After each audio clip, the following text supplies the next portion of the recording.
Lucky Ram ಅವರೇ. ನಮಸ್ಕಾರ ಎಲ್ರಿಗೂ. ಮಾಧ್ಯಮ ಮಿತ್ರರಿಗೆ ತುಂಬಾ ಥ್ಯಾಂಕ್ಸ್ ಬಂದಿದ್ದಕ್ಕೆ. ಫಸ್ಟ್ ಆಫ್ ಆಲ್ ಸರ್ ಹೇಳ್ದಂಗೆ ನಾನು ಬಂದಿದ್ದು ಜಿಗಿರಿ ದೋಸ್ತ್ಗೋಸ್ಕರ, Anjan bro. And first of all ಹೇಳ್ಬೇಕಂದ್ರೆ ವೀರ್ ಸಮನ್ ಸರ್ ತುಂಬಾ ಸಗದಾಗಿ ಮಾಡಿದ್ದೀರಾ ಸರ್. ಯಾಕಂದ್ರೆ ರಿಯಾಲಿಟಿ ಅನ್ನೋದನ್ನ ಅದರಲ್ಲಿ ನೀಟಾಗಿ ಕಾಣಿಸುತ್ತೆ, ನ್ಯಾಚುರಾಲಿಟಿ ಆಗ್ಬೋದು. ಆ್ಯಂಡ್ ನೀವು ತುಂಬಾನೇ ಶ್ರಮ ಹಾಕಿ ಮಾಡಿದ್ರೆ ಅಂತ ಗೊತ್ತಾಯ್ತು ಬ್ರೋ. ಅವಾಗ ಹೇಳ್ತಾ ಇರ್ತಾರೆ ಅಂಜನ್ ಬ್ರೋ.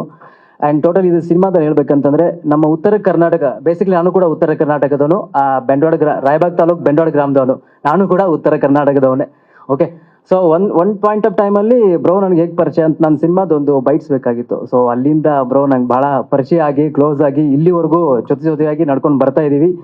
ಸೊ ಎಲ್ಲ ಉತ್ತರ ಕರ್ನಾಟಕದ ಜಿಗರಿ ದೋಸ್ತುಗಳು ಬಂದಿದ್ದೀರಿ, ನಿಮ್ಗೆಲ್ಲ ಒಳ್ಳೇದಾಗ್ಲಿ. ಈ ಸಿನಿಮಾನ ತುಂಬಾ ಹರಿಸಿ ಹಾರೈಸಿ ನಿಮ್ಮ ಚಿತ್ರಮಂದಿರಗಳಲ್ಲಿ ತುಂಬಾ ಚೆನ್ನಾಗಿ ನೋಡಬೇಕು, ಬೆಳೆಸ್ಬೇಕು ಅಂತ ಕೇಳ್ಕೊಂತೀನಿ. ಆ್ಯಂಡ್ ಡೈರೆಕ್ಟರ್ ಸರ್ ಭಾಳ ಅದ್ಭುತವಾಗಿ ಮಾಡಿದ್ದೀರಿ ಸಿನಿಮಾನ. ನಿಮ್ಮ ಸಾಂಗು ಸರ್ ವಿಕ್ರಮ್ ಅವರು ಹೇಳ್ದಂಗೆ ಮಧುರಂಗಿ ಸಾಂಗ್ದು ಡಾರ್ಲಿಂಗ್ ಸಾಂಗ್ ತುಂಬಾನೇ ಫೇಮಸ್ ಆಗಿತ್ತು. ಸೊ ಇನ್ನೊಂದು ವಿಚಾರ ಹೇಳ್ಬೇಕಂದ್ರೆ ಸರ್ ಹೇಳಿದ್ದು ಕೂಡ ಸೇಮ್. ಯಾವುದು ಮೆಂಟಾಲಿಟಿ ಮನಸ್ಸಲ್ಲಿ ಯಾವುದೇ ಬೇರೆ ಸಿನಿಮಾನ ಕಂಪೇರ್ ಮಾಡಿಕೊಂಡು ಸಿನಿಮಾ ದೇವರನೇ ಆ ಥರ ನೋಡೋಕೆ ಹೋಗ್ಬೇಡಿ. ಹೊಸ ಸಿನಿಮಾನ ಹೊಸತನದಲ್ಲಿ ನೋಡಬೇಕು ಅಂತ ನಾನು ಕೇಳ್ಕೊತೀನಿ. ಎಲ್ರಿಗೂ ಒಳ್ಳೇದಾಗ್ಲಿ. ಸಿನಿಮಾನ ಪ್ರೋತ್ಸಾಹಿಸಿ. ಜಿಗ್ರಿ ದೋಸ್ತ್ ಸಾಂಗ್ ತುಂಬಾ ಚೆನ್ನಾಗಿದೆ. ಇವತ್ತು ಸಂಜೆ 6:15 ರಿಲೀಸ್ ಆಗುತ್ತೆ. Thank you so much Lahari sir, receive ಮಾಡಿದ್ದಕ್ಕೆ ಸಿನಿಮಾ ಸಾಂಗ್ನ. Thank you so much. Thank you. ಎಲ್ರಿಗೂ ಒಳ್ಳೇದಾಗ್ಲಿ. Thank you so much. Thank you lucky Ram.